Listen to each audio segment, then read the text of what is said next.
está con nosotros el doctor Juan Carlos Said. ¿Cómo estás, Juan Carlos? Bienvenido.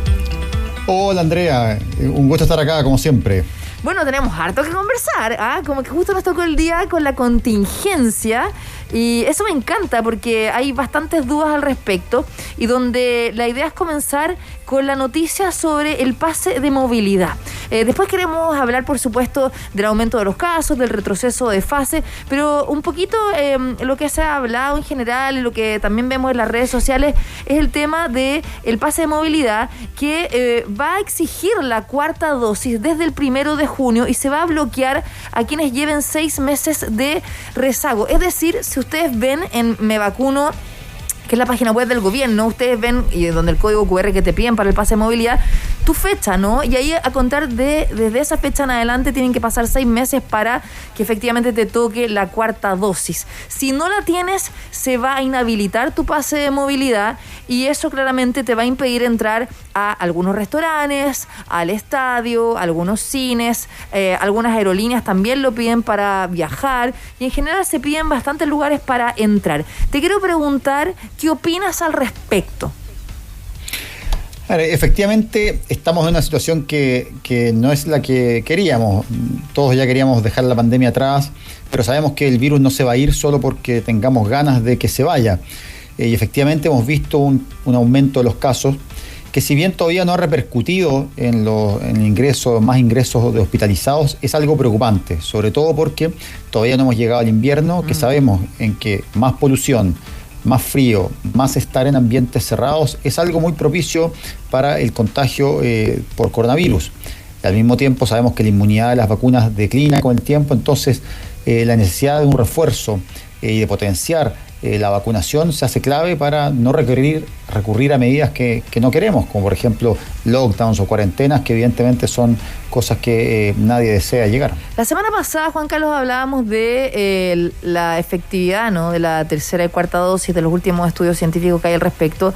Todos sabemos que la vacunación es súper importante para reducir ya los riesgos de agravarse y de morir por esta enfermedad, por el COVID-19, y también hablando de otras vacunas como es la influenza, como son un montón de vacunas que le ponen a nuestros hijos y a hijas desde pequeños.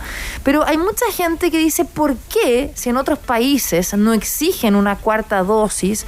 ¿Por qué en Chile sí se está exigiendo? ¿Por qué me privan de libertad para ir a un restaurante o ir a un lugar si yo no me quiero vacunar y ya tengo una tercera dosis que para mí ya es suficiente? Me estoy poniendo obviamente en el lugar de gente que nos escribe y que nos hace esa pregunta. Yo estoy a favor de la vacunación en general, creo que es muy importante para prevenir, pero hay gente que no lo está y también hay que respetar las opiniones de las personas. ¿Qué se puede decir al respecto de la gente que dice con la tercera dosis ya es suficiente?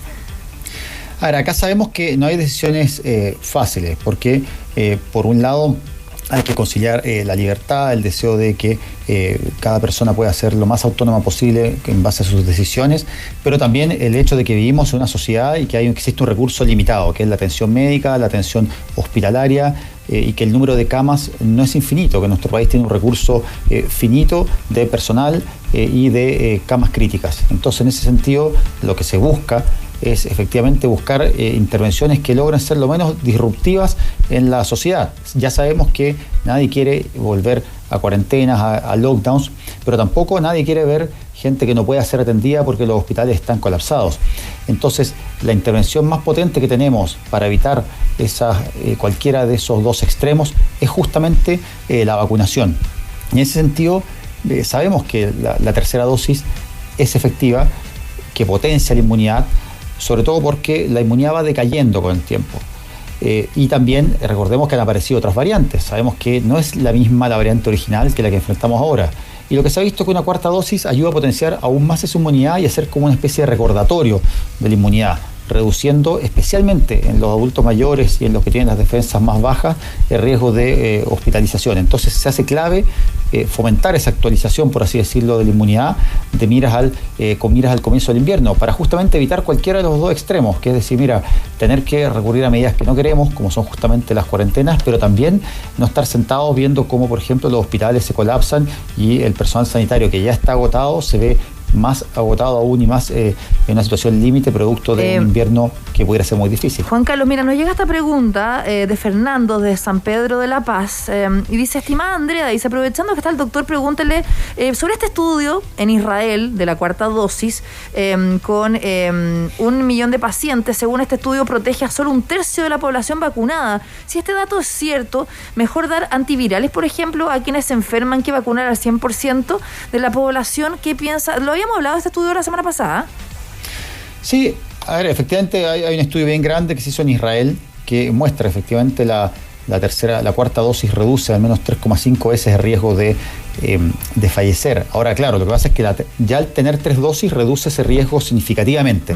Entonces, la reducción, a pesar de que varias veces se reduce el riesgo comparado con la tercera dosis, ya estamos hablando de que el riesgo es muy bajo.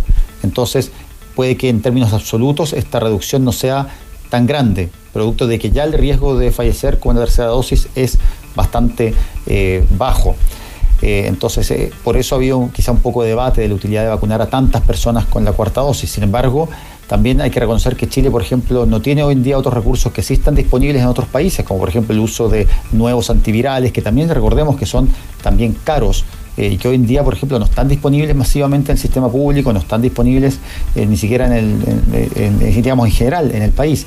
Entonces, lo mejor que hemos hecho es la vacunación, por lejos. Y creo que el gran mensaje es que esa es nuestra mejor herramienta, la de más bajo costo, la que más nos ahorra recursos. Entonces tiene todo el sentido del mundo potenciarla y no perder el tranco ahí. Recordemos que, por ejemplo, lo que está viendo Hong Kong ahora, un país que inicialmente lo hizo muy bien en el control de la pandemia, pero que se descuidó mucho en la vacunación y vio un incremento sustantivo del número de fallecidos. Entonces creo que acá hay que hacer énfasis en que las políticas de salud tienen que ser consistentes en el tiempo, claro, y que las enfermedades no se les gana con una sola medida, sino con medidas constantes que se mantienen en el tiempo. Mira, acá nos llega otra pregunta y que dice, hola, soy Joel de Talcahuano, respecto a la vacunación, mañana iré por mi tercera dosis, tendré que esperar 6 meses o menos para la cuarta dosis, y es un poco lo que hablábamos recién, Juan Carlos, o sea, se te va a bloquear el pase de movilidad después de que pasen 6 meses desde tu tercera dosis. Ahora, es bien rápida la medida que ha tomado el Ministerio de Salud, porque piensa que hace poquito se dio el anuncio de que se iba a bloquear el pase de movilidad, ¿no?, en mayo con la tercera dosis, si no la tenía, y ahora muy rápido se fue con la cuarta. Yo pensé que se iban a demorar un poco más.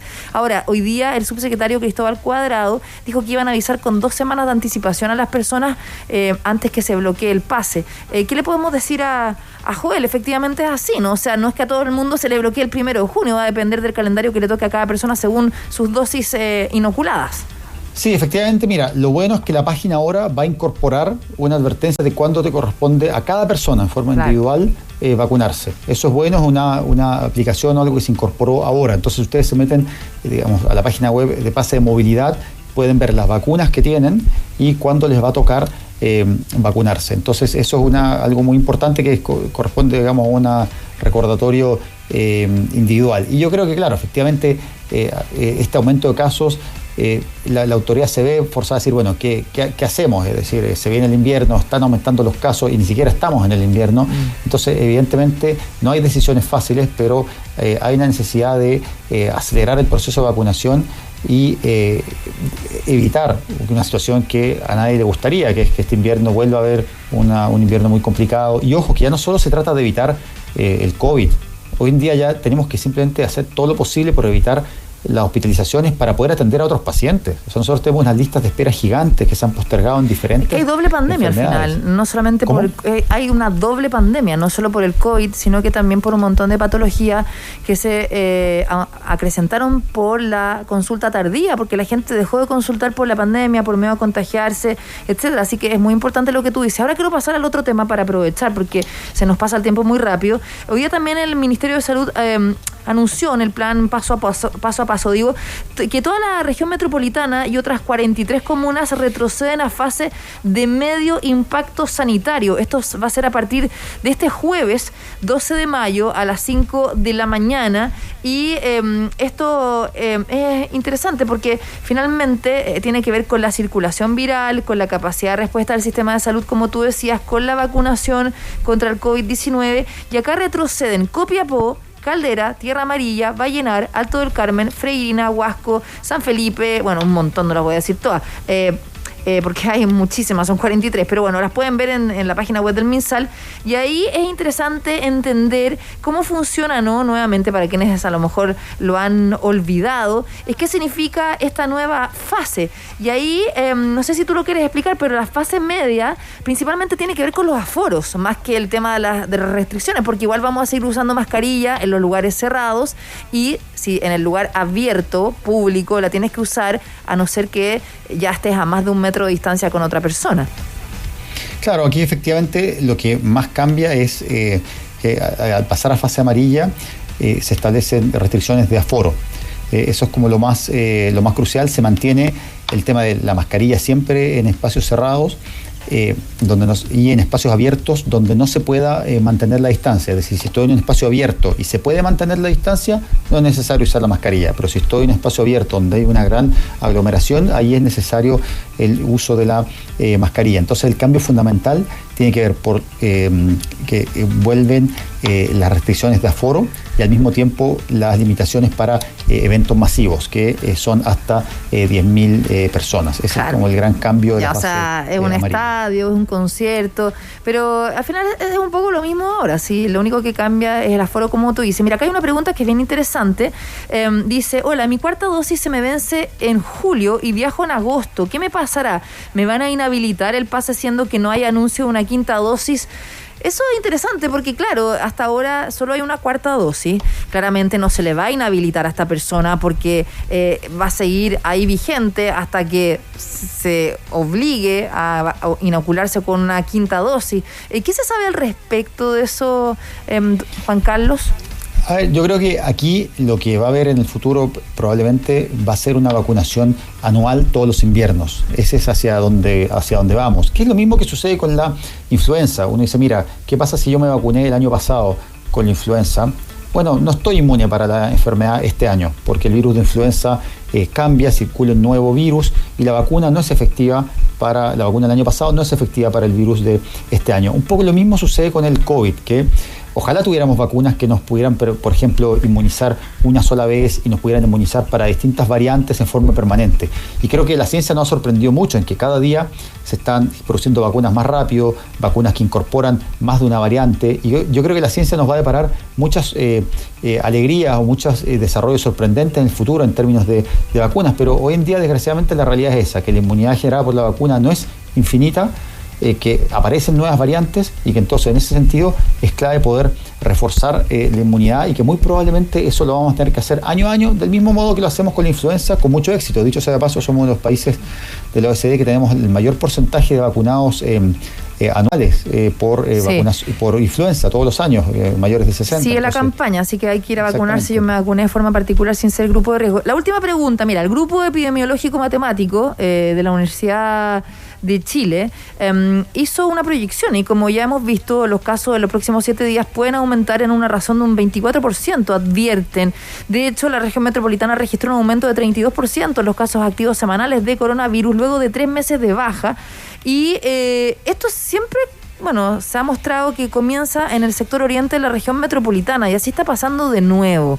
¿Efectivamente se viene una quinta ola? O una, no sé ya en qué hora estamos, pero más o menos. Sí, yo creo que efectivamente todo habla de que ha habido un quiebre en la tendencia a la baja, han empezado a subir los casos y las condiciones tanto ambientales como meteorológicas comienzan a ser condiciones más favorables para el contagio, es decir, empiezan a bajar las temperaturas, las personas empiezan a preferir más actividades en espacios cerrados, aumenta la polución, en general un invierno poco lluvioso también es un invierno con más contaminación y sabemos que eso afecta y hace que las enfermedades pulmonares sean más graves y más frecuentes.